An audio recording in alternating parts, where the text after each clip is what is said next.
Good afternoon, everyone. 2 briefings ago, I asked, where is Nancy Pelosi? Today, I can announce we have found Nancy Pelosi. As you can see, we found Nancy Pelosi going into her hair salon. We will be playing the video on loop for all of you to see during the duration of this introduction. Nancy Pelosi was not in the halls of Congress when I asked where she was. She was not working in good faith to make a deal for the American people. Nope, Nancy Pelosi was found in San Francisco at a hair salon where she was indoors, even though salons in California are not only open for outdoor service. Apparently, the rules do not apply to Speaker Nancy Pelosi. She wants small businesses to stay shut down, but only reopen for her convenience. Do as I say, not as I do, says Nancy Pelosi.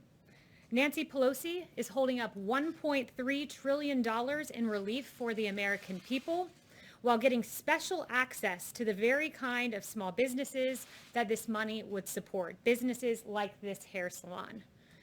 Before she skipped town to violate her state's health guidelines, Pelosi proposed a bill. It was called the HEROES Act, which contained no additional paycheck protection funding. This is funding that would help the very small business she has bizarrely accused of plotting against her. The president sees through Democrats' disregard for Americans in need, and he took action unilaterally in his own accord. He provided relief from evictions, he provided unemployment insurance, he paused student loan payments, and he cut the payroll tax, putting money in the American people's pockets. Congress also failed to authorize funding to provide children with free lunches for the 2020-2021 school year. And again, President Trump, with senior advisor Ivanka Trump, took action. And now USDA has extended a summer program which will ensure children continue to have access to free meals through the end of the year. Nancy Pelosi is demanding an apology from a single mother and small business owner who has received threats since Nancy Pelosi's comments against her salon. Salon owner Erica Kayas said this: "Since this happened, I've received nothing but hate text messages, death threats, saying they're going to burn down my hair salon. It's just sad that my community is pulling this, saying that I threw her under the bus when I did not. So that's hurtful. But yes, I think I'm pretty much done now." Nancy Pelosi, you ought to apologize to the American people. Or better yet, come back to Washington and get to work for hardworking Americans like this salon owner that you maligned and demanded an apology from. And with that, I'll take questions. Yes, John. Kayleigh, do you acknowledge that it is illegal in this country to vote twice in the same election? Are you referring to the president's comments earlier today? I'm just asking you a basic yes or no question. Do you not, believe it is illegal to vote twice in this country? The president does not condone unlawful voting. The president's been very clear about this. I'm once again not surprised the media is taking the president out of context. Do you recall what the president said on this matter specifically? I have it right here. Sure. Okay, maybe you should read it out for me then. Okay, so the president said that you should go to you should vote early by mail, and then you should go either early voting or day of and try to vote again.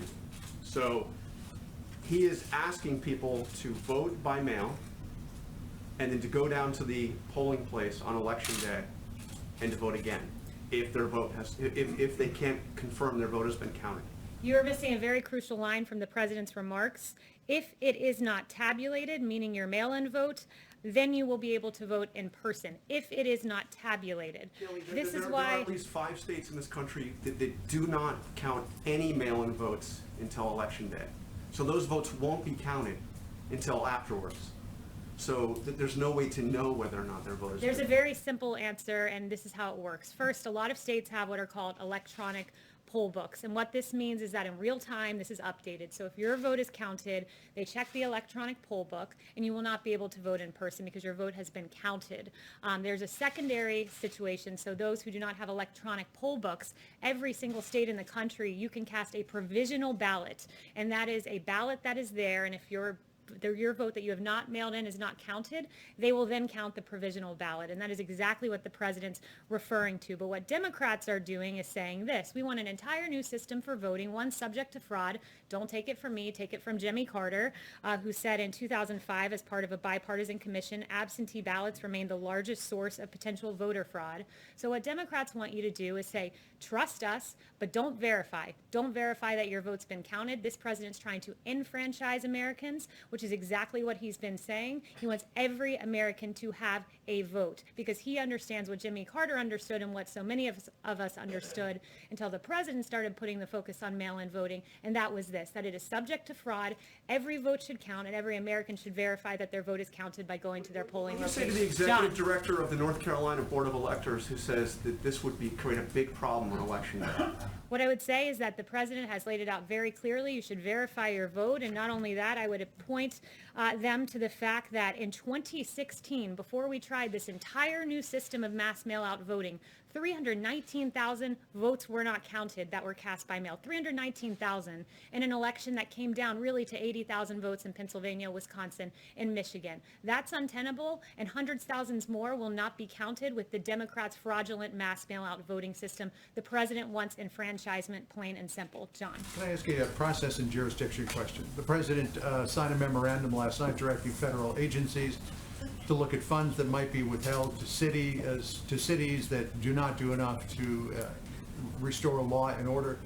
By what authority does the president believe he can do that? Yeah, the president believes that what we should do, that the purpose of government is to protect life, liberty, and property. That is the purpose of the federal government, and it's imperative that the federal government review the use of funds by jurisdiction. So what this does, this memo, it really does three things. One, it asks federal agencies to detail all federal funds that are being provided to Seattle, Portland, New York City, and Washington, D.C.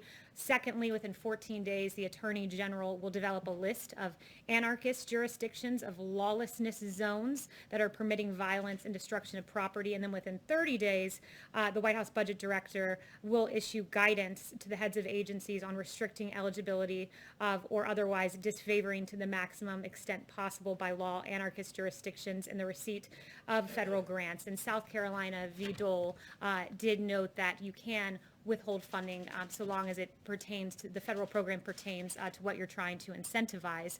So we believe here, when you look at New York, a 177% increase in shootings, in Seattle, where there was a lawless chop zone where 2 died, in Portland, where you've seen 140 officers injured. This is a dereliction of duty. And if the states will not act in their police power and secure their streets, this president will use every lawful mechanism available to him to try to supplement their failures. And in some cases, that's meant federal officers in Minneapolis and Kenosha, where we've been invited.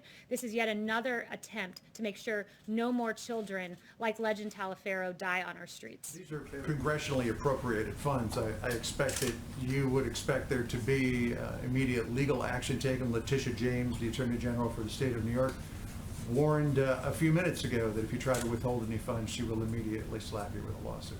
Well, she's free to do that. We believe that what we will do will be lawful within the bounds of the law, and we encourage states to act and cities to act in the way that Kenosha and Minneapolis did. Although, be it delayed a little bit there, they finally stepped up and asked for federal support, and they got it because too many Americans are dying on our streets, too many businesses being burned to the ground. That's not the American way by a long shot. Okay, Yes. just to follow up on that, the president, as we know, tried to withhold federal money from sanctuary cities, and he lost, as per the courts. So why isn't this also doomed to fail?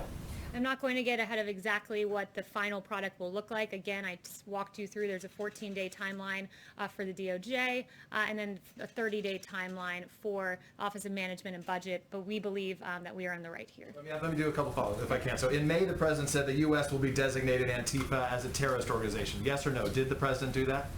What the DOJ said is that they would be looking at Antifa-related charges in the lens of domestic To terrorism. be clear, they did not designate Antifa, To though. be clear, they will be pursuing domestic terrorism charges against Antifa individuals, anarchists who are wreaking havoc across our country, and who the suspect, at least in Portland, killed an innocent man out in Portland just over the weekend. Right, for sure. And then but they didn't declare him a terrorist organization as they said, They as he will said they be would. pursuing domestic terror charges. In 2017, They're noting a distinction without a difference. In 2017, he threatened to withhold federal funds from UC Berkeley if they did not allow free speech. Has he done that? I'll follow up with you on that. I guess the question is, the president makes a lot of threats, knowing that he's not going to follow through or that they're not legal. So is this what he's trying to do here yet again? No, the president will follow through. His memo is exceedingly clear. We are pursuing every avenue within the federal government to take care of the American people. When you have a 1-year-old being killed in New York, when you have a little beautiful girl in Atlanta named Sequoia Turner who lost her life, yes, this federal government will do everything within our lawful power. And yes, the president is serious about this. Can I follow up with one last one if I can? On Walter Reed, the president in November said he went to Walter Reed to begin his physical. He said he was there this week. He said he was there to complete his physical. In fact, your predecessor said the same back then, that it was to begin it. So which one was it when the president went to Walter Reed? The president did his physical in 2 parts. These are very extensive when you're doing a presidential physical, and he used the 2 visits to Walter Reed to complete the physical in 2 stops. Again, the media is engaging in conspiracy theories about the president's health. No, just to be clear, Kayleigh, you said he did it in 2 stops, Yes. but he said he completed it. This week he said he was there to Yes. complete it. You're saying that's not true. So his statement this Yes, week... next I'm question. sorry, I'm not correct, engaging Kayleigh. in conspiracy theories anymore. It's not a Yes. conspiracy theory. I'm just asking if he was correct. Go I ahead. don't want to lose... Please, no, go ahead. Senator Schumer came out with a statement today saying that too much of the evidence points to the Trump administration pressuring the FDA to approve a vaccine by Election Day to boost his re-election prospects. Can you assure the American people that if a vaccine does come out before Election Day, is approved before Election Day, that it is safe and effective? And can you address his assertions that you are pressuring the FDA to come up with a vaccine before Election Day? No one is pressuring the FDA to do anything. This is, again, a bizarre theory spun up by CNN, among others. Let me note that the FDA, you had Dr. Han who said this: I can assure you 100% that the president has never pressured me to make a decision regarding any regulatory aspect of the FDA's work. He said that just a few months ago. It is absolutely the case. You had Secretary Azar saying this morning about the vaccine, whether it's October 15th or November 1st or November 15th, this is all about saving lives. You've had Dr. Fauci say, we in fact briefed the president today. This was a few weeks ago about this in the Oval Office. I was there for that briefing. And Dr. Fauci said there is no political pressure that I have seen at all to move quickly. This president wants to break through regulatory barriers to get a vaccine as safely to the American people as quickly as possible because lives are at stake, but he will not in any way sacrifice safety and making sure that this is 100% airtight before the American people receive it. So the priority here is saving lives, safety, and there will be a safe and effective vaccine in the works. And again, I think the CNN spinning up this conspiracy theory, it all was based upon the CDC career. Brought this up. Yes, and CNN was peddling a theory on this as well. Basically, you had career officials at the CDC who made a decision, who spoke with states about distributing vaccines. We're preparing in advance to have a safe and effective vaccine distributed because unlike the Obama administration during swine flu, they had real problems in that regard. The Obama administration promised 100 million doses by October. They then reduced that number to 40 million for the swine flu by mid-October when demand for a vaccine was at its highest. Supply fell dramatically short with as few as 11 million doses on hand.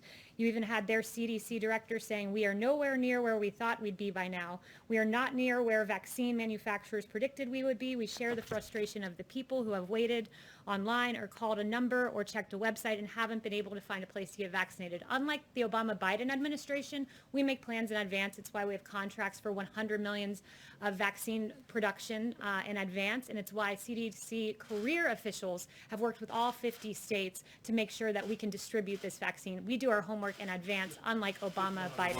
Just Yes. another one. So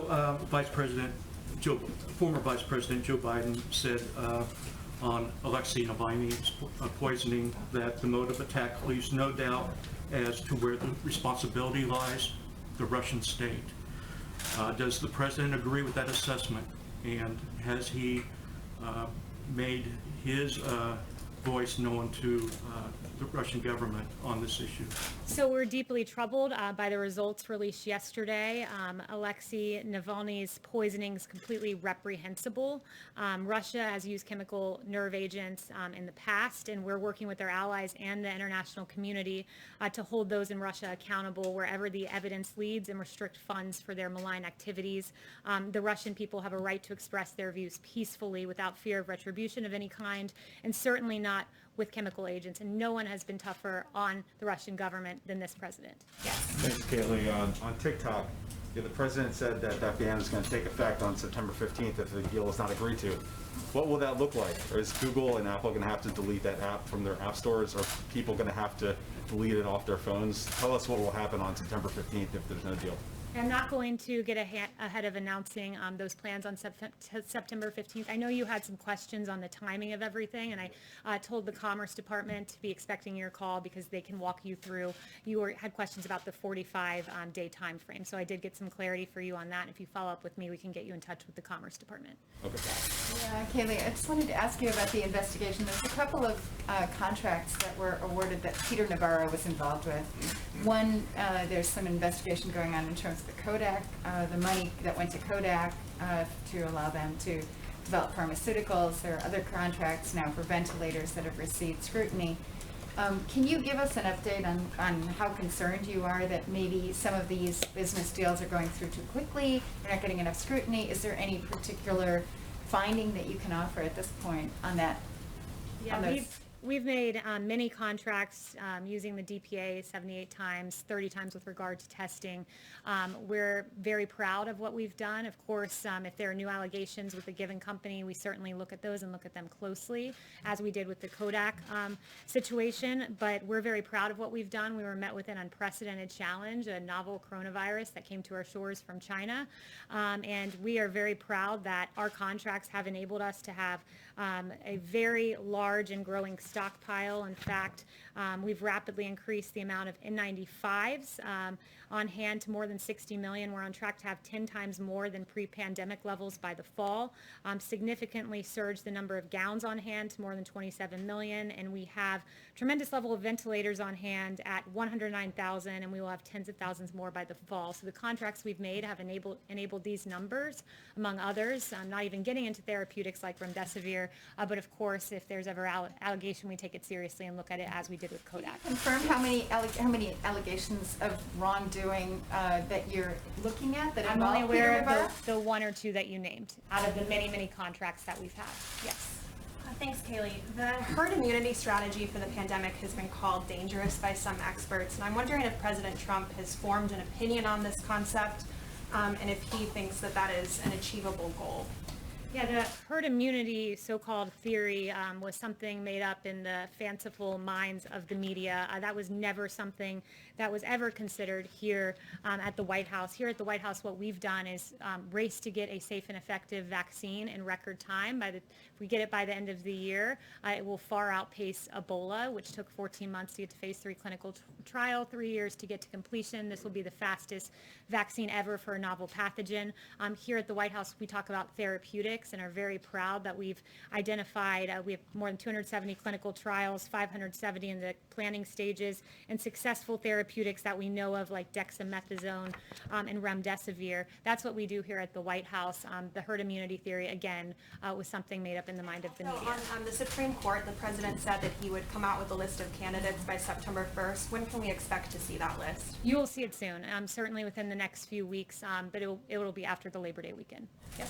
Thank you. Back on the cities, how would the president's plan to reduce funding to cities actually help protect citizens that you said was the goal of the president? Yeah, that is the goal, and what the intent is to incentivize cities to follow in the way of Kenosha and Minneapolis, who, when they were in the midst of a situation that they couldn't handle just at the local level, they requested federal assistance, and it worked. Within 24 hours, you saw a much different scene in Kenosha. Within 24 hours, a much much different scene in Minneapolis. So we want states to work with us, and those two models are examples of Democrats who have done so. On the contrary, you see a much different situation in New York and Portland and DC and Seattle. And some of the factors, as noted in the memo, that will go into the lawlessness assertion are whether they forbid police from intervening, whether they've withdrawn law enforcement protection from certain areas, like we saw where a police precinct was abandoned in the lawless CHOP zone in Seattle. Those are the types of changes in behavior we want to see from cities, because protecting the citizenry should be their paramount concern. Thanks, Kayleigh. The government runs out of funding by the end of the month. Is the White House confident it can avoid another shutdown? And is the president open to including some of this COVID stimulus as part of a CR? I haven't talked to him about that, but we do believe that we'll be able to get funding to avoid a shutdown. Are negotiations underway now? Like, have you guys started talking to Congress about this yet? I'd have to talk with the chief. I haven't talked to him specifically about that, but it has been discussed internally. I know at least that, yes. Thanks, Kayleigh. Can you give us a sense, on the memo issued last night, can you give us more of a sense of the funding that would be under review? And also, why does the White House believe that this is the right time to be considering restricting funding for states? We're in the middle of a pandemic and some are dealing with violence. Yeah, again, so first, to the first part of your question, it's undergoing a review. Part of that, step one of this memo, is for federal agencies to detail the funds being provided. So I can't give you a readout of exactly which funds are being looked at until that review is conducted. But why now? Why now? Because in New York City, you've seen a 177% increase in shootings in July. Meanwhile, you have the feckless government of Mayor de Blasio and Governor Cuomo pulling $1 billion with a B from NYPD. At the same time, we learned that in a 28-day period, arrests were down in New York City by 62%. The looting of 450 businesses that have been damaged. In Seattle, a lawless CHOP zone where 2 died. Now is the right time when you see numbers like this, because lives are at stake, and oftentimes the lives of innocent little babies who should be here today if Democrat mayors got their act together, didn't cut funding from police, did start arresting people and enforce the laws. Yes. Thanks, Kayleigh. The president and Joe Biden are both going to be in Shanksville, PA, next Friday to commemorate 9/11. Have you spoken to him about appearing with the former vice president like he did with Secretary Clinton back in 2016 up in New York?